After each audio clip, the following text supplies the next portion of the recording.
Welcome to Around the Court, Around the World. Still here in Memphis. Lucky enough to catch up with a buddy of mine, Craig O'Shaughnessy.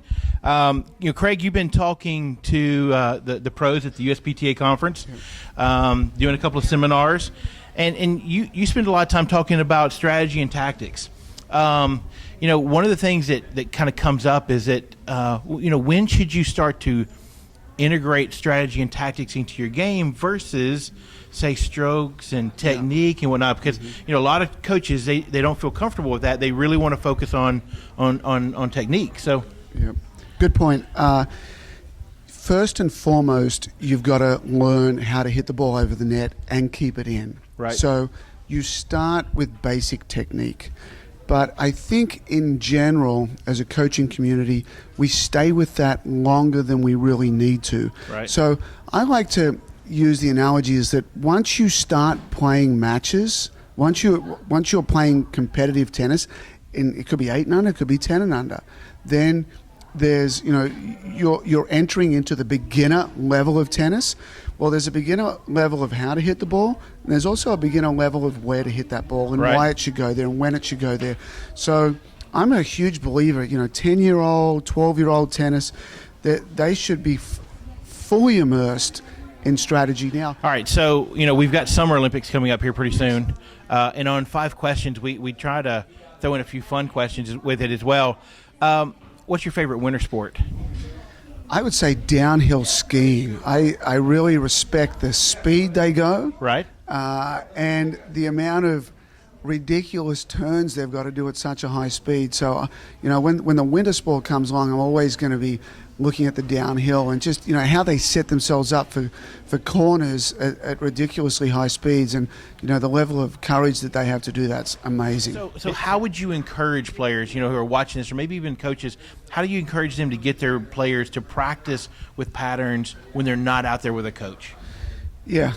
The first thing is you got to learn the patterns. You've got to learn to figure out what works. So I break tennis down into 4 basic segments: serving, returning, rallying, and approaching. Right. So if you want to start with rallying and get a groove at the start, great. The drill I do there is I put a line across on that 10 and under line, and I have one player hit past that 40 times.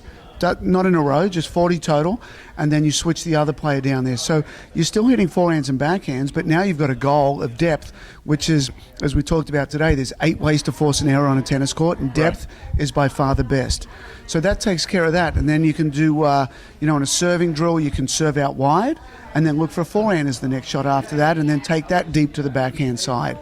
So patterns are important, but also the goal of what the pattern is. Exactly. Yeah. Which I think a lot of players don't have. They just kind of go out there and randomly hit, right? Well, I would say us as coaches probably need to do a better job there. I think players kind of turn up and go, okay, what have you got for me? And I think if we just sell it better with the numbers and the patterns from the Pro Tour, because sometimes it's tough for kids to buy into what you and I want to tell them out there on the court, but they'll buy into Roger and Rafa every day.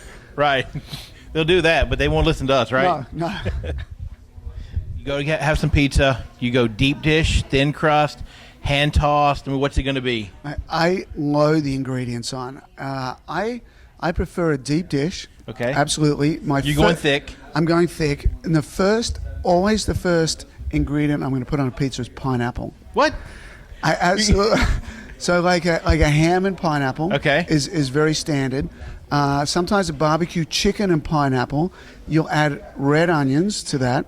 Okay. You will always put jalapenos on a pizza. Always. There's no way you can have a pizza without jalapenos. Okay. It's not a pizza if it doesn't have that, right? No. And then I'll go some nice fresh, not cooked tomatoes, but fresh tomatoes and some fresh green pepper. Right. Would be really good. We've got the onions on there, but it's the sweetness of the pineapple on the pizza, and mushrooms. Huge fan of mushrooms. You got like 10 items already. It's got to be thick to hold up under that weight, right? Exactly. So in your opinion, what are you looking for ideally for a player as far as like match play, practice sets versus lesson time and drilling time? I would say in this country especially, you've got to amp down the practices. There's so much needless, mindless, endless hitting of the ball up and down the middle of the court. Right. And thinking that it's getting you better, but there's no pattern involved. Right. It's extended rallies, which we saw today, basically never happen. Right. You know, they're a very small part of our sport. When I'm coaching, I'm doing a lot of practice sets. So, you know, when you're doing a practice set, you're still hitting forehands. Right. You're still practicing backhands. All the things that you're practicing on the practice court still get practiced in the match. Right. So it's not like an either or. It's a bonus round. Right. So I would do way more practice sets and a lot more matches. I mean, you basically got to say, if I had 50 matches under my belt, I'd be a lot better player. Well, Craig, I appreciate you being here with us. You know, you want to talk about tennis. This man knows tennis. He travels the world. Do analyst job. You've been on the court. You coach. You kind of do it all. So I really appreciate you being here with us. Bill, my pleasure. Thank you very much. It's been Around the Court, Around the World. My buddy Craig O'Shaughnessy. We'll see you at the next episode.